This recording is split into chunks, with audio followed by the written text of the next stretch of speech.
Hello and welcome back to Bricking It. And today it's housekeeping week. Just making a few minor changes to some modules. Now we're starting off with the Charms classroom.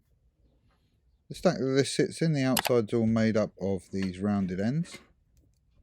So I just wanted to make it match on the outside. And the first piece we're going to use to box in this end, so we've got the square-ended classroom that we had before. It's a bracket with a couple of cheese slopes. Just sitting on top of a 1x2.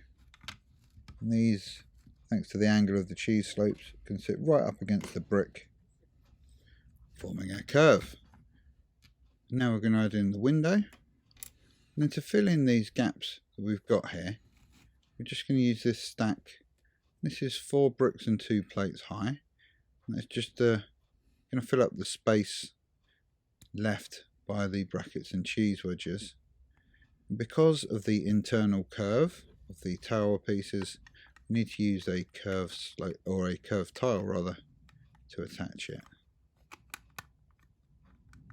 And there you can see the bracket and cheese wedges perfectly match the brick width. Just going to repeat that on the other side. So there's our window wall at the end of the tower. Obviously not yet completely boxed in. Going to need to fill in those last 2 spaces.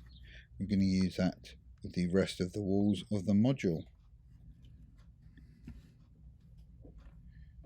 So we're just going to pop in these last bits of detail. Flitwick stack of books. And of course we need the man himself. So that's the display end. Now we can use the walls of our module to finish this boxing in. To make sure it all stays secure and doesn't all flop about, we're just going to pop one of these 8x4 rounded plates on top, and then a couple more just to bring it up to a brick height, and we can tile that off ready to touch the module above. So we just need a couple of bricks in here because these are going to be supporting a detail that I've been using in a lot of other modules. So it's just this standard bookshelf. Nothing too fancy with this one. It's all just stacked tiles and plates. It's the same type of bookshelf as I built for Dumbledore's office and the library shelves. I've used them in the staff room and various classrooms around and about. It just sits in the gap left for it, secures onto those bricks, and that's our Charms class. Last couple of gaps to fill in. And we've got another collection of plates which will just hold this end secure, stop it flapping about, join the front to the back and the sides to both of those.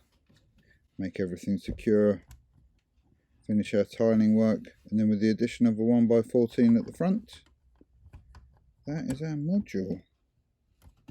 So I didn't make many changes really, just extended it. And the extra room gave me space for 2 more students. And if you look at the Charms classroom mock build, you'll see the way we created those. So there we go. It's a fairly simple addition. Makes the exterior match with the rest of my castle. Just give me a bit more student space inside my Charms class. All done.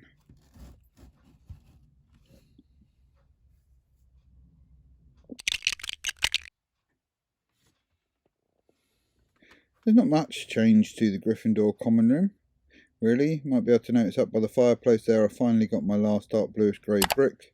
Replace that now, so we have a fully created fireplace. As you can see, the floor has been tiled and carpeted. Just followed the same selection of colours and patterns I do with the rest of my castle. Use some dark red and some fiery yellowish orange, or something like that. I can never remember the name of that colour. Here you can see where the short candle is. That pillar also fills another gap that was left when we were putting on our plate behind the fireplace. And the last bit was changed, where the chairs were changed from being on inverted brackets to regular brackets. We can make it all in that lovely red, just to finish off the Gryffindor flavour. So not too many changes. I think it's time for us to move on.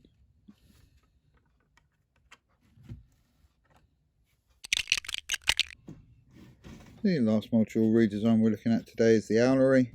In shifting it from one side of the castle next to the astronomy tower to the other, I've needed to change the detailed outside.